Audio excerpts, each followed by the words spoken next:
आशीर्वाद सहयोग और दिल की गहराई से आभार व्यक्त।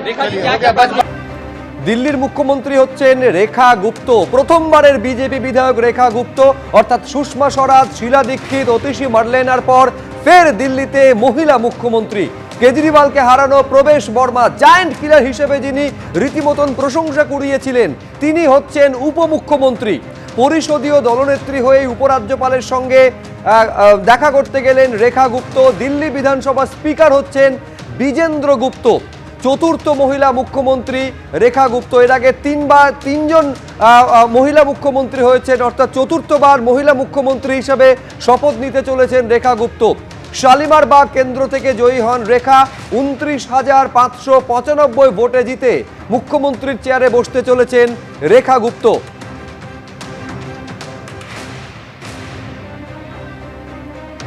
সরাসরি কথা বলবো আরো বিস্তারিত জানার জন্য বিজেন্দ্র সিংহ আমাদের প্রতিনিধি রয়েছেন। অর্থাৎ বিজেন্দ্র, প্রথমবারের বিধায়ক হয়েই মুখ্যমন্ত্রীর পদে, যখন 27 বছর পর রীতিমতন একটা রেকর্ড গড়তে চলেছে বিজেপি, তখন যে মুখ্যমন্ত্রী হিসাবে যার যার নাম সামনে আসছিল, কোথাও রেখা গুপ্তর নাম ছিল না। কোথাও কি একটা বিজেপির চমক এক্ষেত্রে?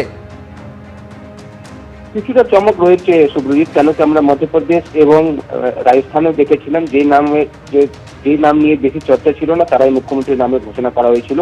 এবং এবারও রেখা গুপ্তার নাম কোথাও কোথাও আসছিল, যখন মহিলাদের ক্ষেত্রে আসছিল কি কোনো কি মহিলা মুখ্যমন্ত্রী হবেন, সেক্ষেত্রে রেখা গুপ্তার নাম উঠে আসছিল কি সেক্ষেত্রে রেখা গুপ্তার নাম হয়তো কনসিডার করবে হাইকমান্ড। এবং আজকে যখন বিধায়ক দলের মিটিং হলো, সেখানে তার নামে প্রস্তাব করা হয় এবং সেই প্রস্তাবটা করেন প্রবেশ বর্মা, যার নাম সব থেকে আগে উঠে আসছিল মুখ্যমন্ত্রী তিনি হতে পারেন, যেহেতু তিনি অরবিন্দ কেজরিওয়ালকে হারিয়েছিলেন এবং তিনি প্রাক্তন মুখ্যমন্ত্রী সাহেব সিং বর্মার ছেলে, প্রাক্তন সাংসদ, তার একটা এক্সপিরিয়েন্স রয়েছে, সেক্ষেত্রে তাকে হয়তো মুখ্যমন্ত্রী করা হবে। কিন্তু তার নাম প্রস্তাব করেন রেখা গুপ্তার নাম প্রবেশ বর্মাই। এবং 27 বছর পর তুমি যেটা বললে কি বিজেপি সরকার করতে চলেছে, শালিমার বাগ থেকে এমএলএ রেখা গুপ্ত, তিনি 2015 সালে 2020 সালে সেখান থেকে ক্যান্ডিডেট হয়েছিলেন, কিন্তু পরাজিত হয়েছিলেন। এবার তিনি সেখান থেকে জয়ী হয়েছেন।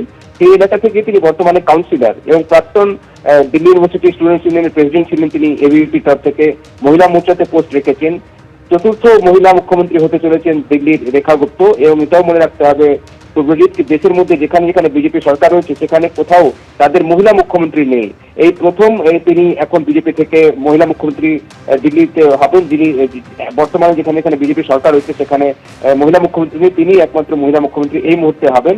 এবং এই মুহূর্তে তিনি রয়েছেন উপরাজ্যপালের বাসভবনে, সেখানে তারা দাবি পেশ করতে চলেছেন আগামীকাল তারা যে সরকার করতে চলেছে সেটা নিয়ে। এবং যে প্রস্তুতিগুলো এই মুহূর্তে রয়েছে সেই অনুযায়ী আগামীকাল রামলীলা ময়দানে 12:30টার সময় রেখা গুপ্ত শপথ নেবেন, সেখানে প্রধানমন্ত্রী নরেন্দ্র মোদীও উপস্থিত থাকবেন।